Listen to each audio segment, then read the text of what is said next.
Como todos los lunes Sí. está presente el señor Eduardo Sartelli. ¿Cómo te va, Eduardo? Buen día. ¿Cómo lo sonamos? Buen día. Todo muy bien. ¿Vos? Después de ayer más tranquilo. Está muy bueno. bien, está muy bien, me parece muy bien. Está bien. Así, con esa Porque sutileza. es un campeonato tan mediocre que capaz que salimos campeones. Y bueno, sería como lógico y necesario. Sí.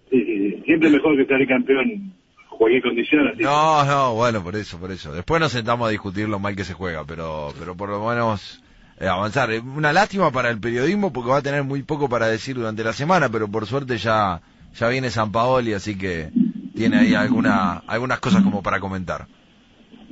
Sí, bueno, mira, no sería la primera vez que Boca pierde un campeonato que ya tiene ganado. No, Fecha por supuesto. Ya habían empezado a aparecer algunas figuras de antaño, pero bueno, a nosotros nos llaman dos temas puntualmente. Uno, el que vas a tratar vos, y el otro es que vas a dar la suerte en minutos nada más. Te vamos a dar la lista con los números de los integrantes para que digas quién ha sido el beneficiado, quién se va a llevar el libro. Así que te toca, por un lado, la tarea ahora que vamos a encarar con el análisis entre Estados Unidos y Alemania. Y dentro de instantes, cuando me des el número de la suerte para definir quién es el ganador. ¿Te parece? Dale. Vamos a meternos con la relación Estados Unidos-Alemania, ¿te parece? Sí, mira, yo quería hablar un poco sobre eso porque la situación después del gobierno de Cristina resulta interesante, no solo por lo que pasa en la Argentina, sino por los alineamientos y las crisis mundiales. Es decir, el gobierno de Cristina se benefició del llamado viento de cola. Sí. Y ese viento de cola presuponía muchas cosas. Presuponía una relativa estabilidad de la economía mundial, un alza de los precios de las commodities, presuponía también una relativa estabilidad en las relaciones entre las potencias, una buena relación Estados Unidos-China, por ejemplo. Sí. Y esto ha empezado a cambiar incluso en este plano. No solamente el viento de cola se acabó por el estancamiento y en algunos casos la caída del precio de los commodities, no solamente el viento de cola se acabó por el ingreso a la recesión de la economía brasileña. La Argentina es una especie de patio trasero de la economía brasileña, sino que el escenario se modifica también a nivel de las grandes potencias. Ya habíamos hablado de esto un poco cuando hablábamos del ascenso de Trump y hablábamos del Brexit. Y de hecho hasta hace unos pocos días tuvimos también que hablar de un posible Brexit, o sea, de la partida de Francia de la Unión Económica. Es interesante examinar entonces la crisis, el enfrentamiento que se produjo en estos días entre Trump y Merkel por el asunto de los tratados de París y los mecanismos por los cuales se controlan las emisiones de productos tóxicos en la atmósfera y se cuida el medio ambiente, que es en realidad la forma en que empieza a procesarse una crisis más importante entre Europa y Estados Unidos. Uno podría pensar que esta tiene que ver con la emergencia de un tipo impredecible, de un tipo que viene a patear el tablero sin mucho fundamento y que viene a desarrollar una política cuyas consecuencias no van a durar mucho. Es decir, hay más de uno que está pensando que Trump se va en poco tiempo. De hecho, incluso uno de sus biógrafos más importantes acaba de señalar que lo que él espera, conociendo a Trump, es una renuncia en un plazo relativamente breve, que no se va a avanzar esta situación. Mirá vos. Sí. Digamos, corre por cuenta de quien lo dice, ¿no?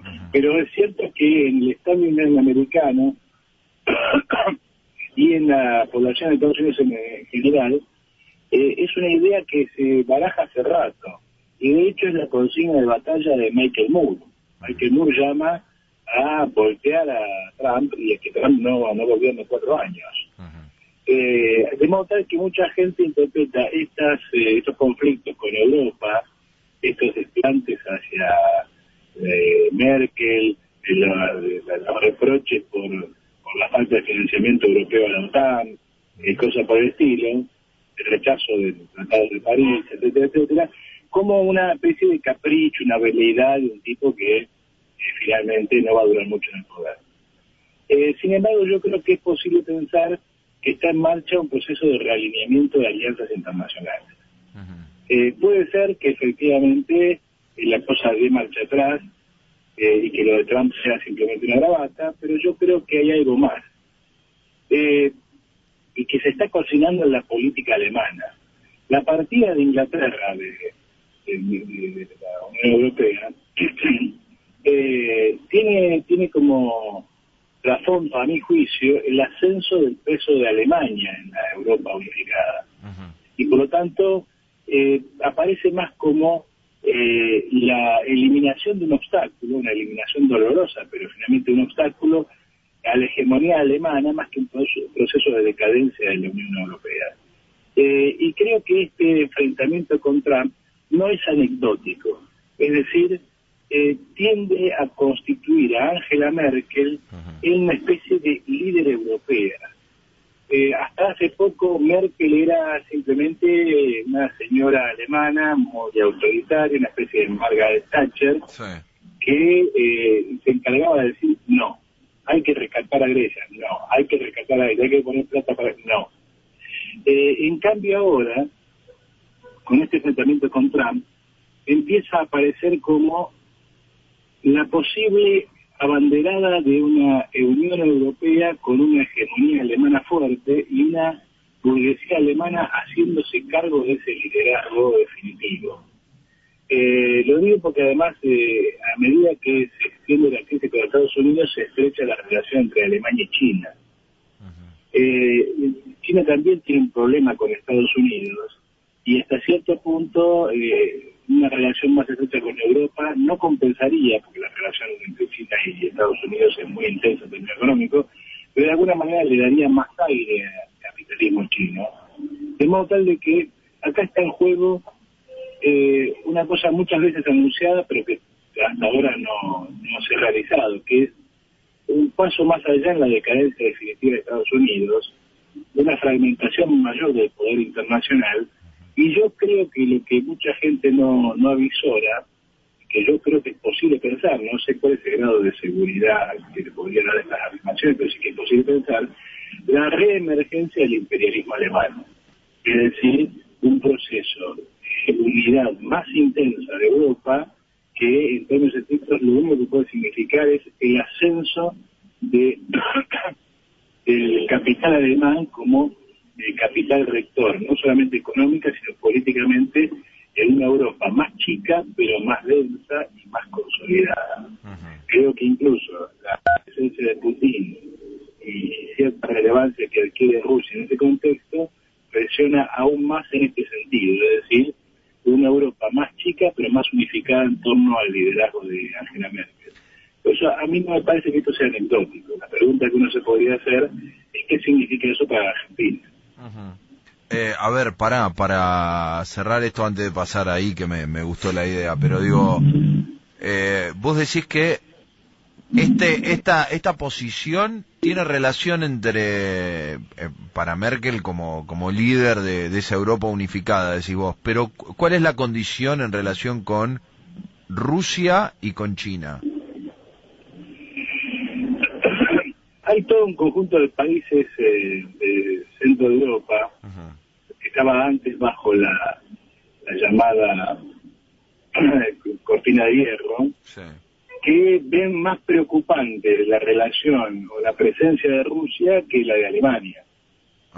Y por lo tanto, una Europa que se desmembra, de alguna manera los vuelve a colocar en relación o enfrente de un liderazgo político ruso que en manos de Putin aparece como una voluntad muy explícita. Es decir, Putin ha logrado reconstituir un Estado ruso, encaminar a Rusia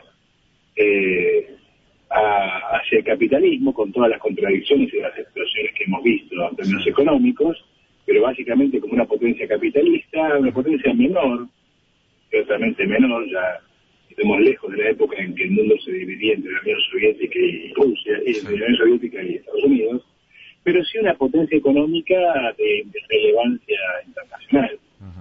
De modo tal que para los países como Polonia, Hungría, Rumania, el desmembramiento de la Unión Europea es casi una especie de preludio a una reconquista rusa.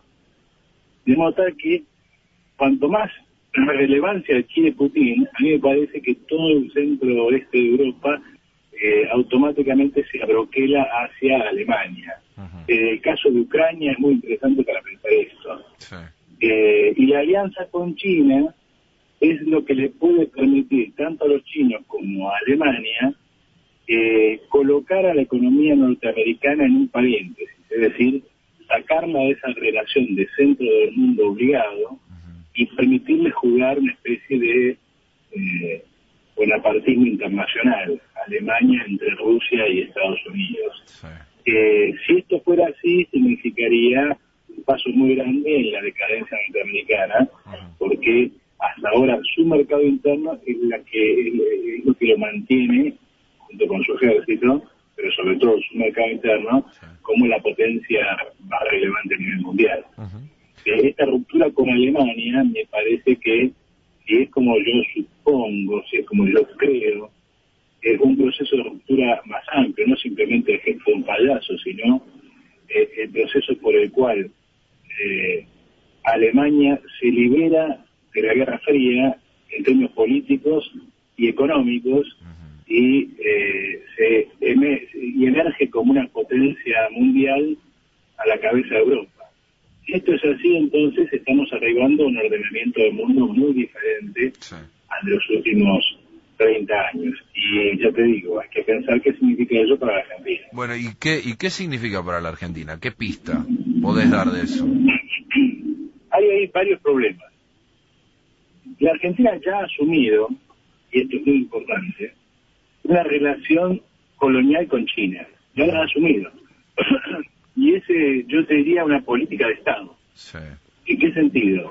Ya estaba presente en los años 90, tímidamente, pero con el kirchnerismo se consolidó. O sea, la Argentina cumple en relación a China la misma función, incluso yo te diría que peor todavía, que la Argentina cumplía con Inglaterra en el siglo XIX y primera mitad del siglo XX. Es decir, una triste proveedora de materias primas. Digo peor porque han pasado ya 80 años, casi 90 años del pacto Roca-Rancid. Es decir, han pasado ya, vamos casi para el siglo, de lo que algún escritor peronista llamó algo así como el estatuto del coloniaje. Es decir, la subordinación de la economía argentina a la economía inglesa, por una libra de carne, por decirlo, apelando a una imagen literaria. Y la relación con China es exactamente igual. La Argentina se consolida como país productora de materia prima, básicamente soja para los cerdos chinos, no para los chinos, los cerdos, no quiero decir que los chinos sean cerdos, sino que la soja que la Argentina da a los chinos sirve para alimentar a los chanchos. A los chanchos, sí. Es decir, no es que la Argentina ocupa en relación a la economía china un lugar de proveedor de algún tipo de insumo industrial, no, es lo más bajo de la escala productiva, es soja para que coman los chanchos. En ese sentido, la reducción de la economía argentina a una matriz agraria, a una matriz en extremo dependiente del precio de un commodity y en extremo dependiente de un mercado particular, es algo que uno vio nacer y consolidarse bajo el kirchnerismo que pretendía ser la renovación de la economía argentina en términos productivos, el modelo productivo. Ahora vamos a fabricar cosas, a retornar a la Argentina industrial. En realidad lo que hizo fue retornar a lo peor del régimen oligárquico, como se decía en la época peronista, a lo peor del régimen conservador. Es decir, a una Argentina que produce cosas de bajo valor agregado a cambio de productos industriales, a cambio de inversión de capital. Vos fíjate que Kirchner, Macri, que se suponía que se iba a oponer con todo a la relación con China, ha ido a China a rogar que le pongan plata para las empresas santacruceñas. Es decir, para que haya plata para que se dinamice un poco el mercado interno y que empecemos a salir de la recesión económica. Es decir, Macri, que se suponía que iba a hacer lo contrario de Néstor Cristina, ha ido a afirmar la continuidad de como dicen algunos economistas, entre comillas, modelo. Y entonces, sumamos lo primero a lo otro. ¿Qué mundo se está armando? ¿Cómo se mete Argentina en ese mundo? Y si fuera cierto o tuviera algún viso de realidad, esto que yo decía de la relación Alemania-China, se está armando un nuevo centro de la economía mundial, ahora en torno a un productor de masa como China, a un productor de tecnología como Europa, y en el cual a la Argentina le toca el lugar de ser un siglo después, de vuelta, un productor en extremo precario de productos sin mucho valor agregado, es decir, un simple productor de materias primas baratas, con el agravante de que la Argentina ya no está para eso. Es decir, una cosa era ser productor de materias primas baratas a comienzos del siglo XX, cuando la Argentina tenía 6 millones de habitantes, 5 millones de habitantes, y cuando era un país en expansión gracias precisamente a desarrollarse como productor de materias primas baratas, y otra cosa es una Argentina de 40 millones de habitantes que ha tenido una base industrial y la ha perdido, que ha desarrollado una economía urbana, una economía no agraria, que depende de deuda y renta, y que si se consolida como matriz productora puramente agropecuaria, porque la competencia china va a pedir que los productos chinos ingresen a la Argentina, y eso significa adiós a la industria argentina, si eso se consolida, la vieja expresión de Aldo Ferrer, de que a la Argentina le sobra más de la mitad de la población, se va a hacer, como lo dijimos varias veces en esta columna, crucialmente presente. Es decir, se está armando un mundo donde la mitad de la Argentina está de más. Yo creo que eso es lo que está detrás de las payasadas de Trump y de esas palabras de Angela Merkel que de alguna manera preanuncian me cansé, esto se acabó, la relación con Estados Unidos ha dejado de ser la que era, ahora tenemos que empezar otra cosa. Si eso es algo más que una bravata, si eso es del lado americano algo más que la posición de un payaso solitario, es decir, si eso está preanunciando que se está armando otro mundo, en ese otro mundo la Argentina, tal cual está hoy, no va a hacer otra cosa que profundizar esta decadencia y la expulsión masiva de la población productiva y su caída en los grandes bolsones de la población sobrante. Es decir, ese mundo no ofrece mucho bueno para la Argentina. Y bueno, después de las malas noticias tenés que dar una buena noticia, Eduardo. No, así. Tenemos que ir así, de un momento a otro. No podemos perder más tiempo. En todo caso... La buena noticia, disculpame que te interrumpa, es que no podemos estar peor. Luego, ¿qué tal si hacemos algo para estar mejor? Vamos a hacer algo para estar mejor. Yo entiendo lo que vos decís, seguramente va a haber tiempo para seguir en el análisis de esta línea que planteás con este cambio que se supone la aparición de Alemania, la relación de Argentina con China y demás, pero tenemos a un grupo, la lista de la Sartelli por el mango, que está muy ansioso, están pidiendo definición. Hay 62 personas que están en el bowl con sus nombres, dispuestos a que vos digas un número, y tenemos la lista acá, hacemos correr la lista y en base a ese número damos el ganador. Así que del 1 al 62 tenés que dar un número. Cuando yo era chiquito, la única vez que gané la lotería fue con el número que a mí siempre me pareció mágico. A ver. Es el número 3. ¿El número 3? Pues, sí, pero pará.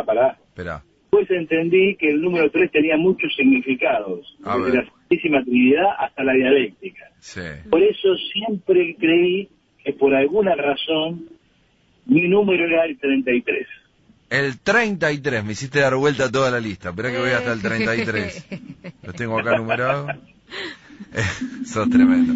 El 33 es para